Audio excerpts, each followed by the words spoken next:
Vamos lembrar da importância que há nas palavras proferidas por autoridades geracionais sobre nossas vidas, sejam pais, mães, avós, bisavós ou outras gerações.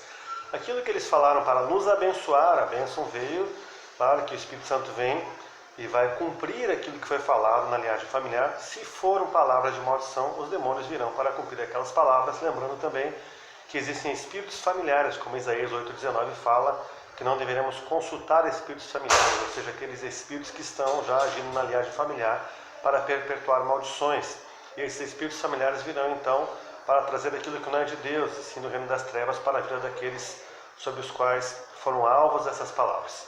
Dentro dessa questão de linhagem familiar, queremos lembrar você, olhe para a sua genealogia familiar, está você de um lado, pai, abaixo estão avô paterno, bisavô paterno, bisavó paterna, avô paterno, do outro lado, bisavô e bisavó paternos.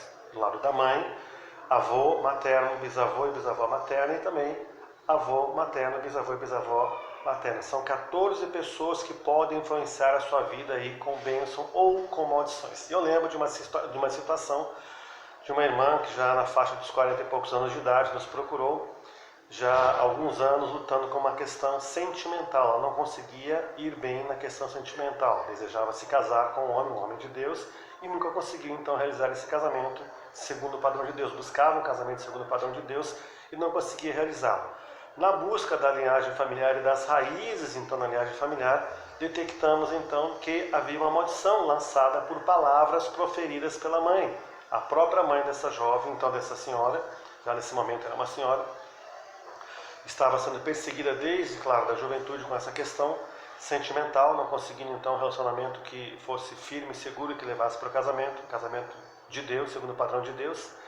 E ao conversarmos com a mãe acabou confessando em arrependimento que, no afã de ter uma filha mulher, ela tinha os 2 primeiros filhos, já filhos homens, e desejava ter uma filha mulher, e tinha medo de ter uma nova gestação e se repetir então ter um filho do sexo masculino. Buscou uma entidade espiritual das trevas, essa entidade então, conversando com ela, fez um acordo, fez uma proposta que ela deveria dar o nome de uma entidade espiritual das trevas para essa filha, na garantia que essa gestação seria de uma menina e não de um menino. Claro que nós sabemos que quem decide isso tudo, o sexo de uma criança, é Deus e não o reino das trevas. Porém, como o diabo é o pai da mentira, ele consegue enganar pessoas, e nesse caso, infelizmente, houve um engano muito sério, e a mãe acabou então aceitando dar o nome da filha de uma entidade, sendo uma filha mulher, dar o nome então de uma entidade. Quando essa criança nasceu, claro, era uma menina, a mãe então se viu na obrigação de cumprir aquela promessa que tinha feito para uma entidade espiritual das trevas e deu o nome da filha, o nome de uma entidade. Não era o primeiro nome, mas era o segundo nome. O nome primeiro ela deu um nome bíblico, glória a Deus por isso. Isso, claro, que trouxe um peso também para uma solução futura do caso. O primeiro nome é abençoado. O segundo nome, então, dedicado à entidade. A entidade tomou aquele nome e conseguiu então, perseguir com autoridade dada pela própria mãe, liberada pela própria mãe, sobre essa filha, para que essa filha fosse infeliz, então, na questão matrimonial. Os anos se passaram, houve várias tentativas de relacionamentos, nada deu certo, e num desespero, ela buscando a Deus, então, conseguimos chegar até a mãe, e a mãe lembrou dessa situação que parecia ser algo até sem importância até aquele momento, mas quando levamos isso à questão espiritual, veio a consciência, essa importância, esse peso da maldição que foi trazida sobre a filha, esse legado de maldição devido ao nome ser dado ao nome de uma entidade, dada à filha com homenagem a uma entidade espiritual que a perseguiu, e muito pelo contrário do que se desejava, ela fosse feliz no relacionamento conjugal, ela foi infeliz.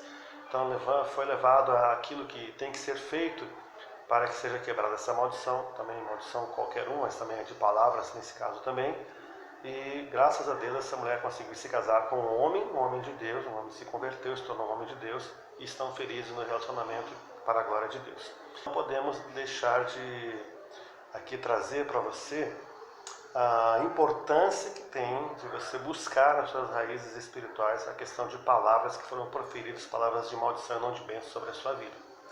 Já você seja livre, e é possível estar livre em Cristo Jesus, afinal Ele pagou o preço, por isso Ele fez maldição por nós na cruz do Calvário, lembrando, Gálatas capítulo 3, versos 13 e 14, Ele consumou todas as coisas, mas como sempre falamos, é preciso que você se aproprie disso, Quero desejar então a bênção de Deus sobre a sua vida, porque esse é o desejo de Deus sobre todos nós, que sejamos abençoados com toda sorte de bênçãos espirituais nas regiões celestiais em Cristo Jesus, e essas bênçãos vêm então para o nosso natural, vivemos e frutificamos debaixo dessas bênçãos.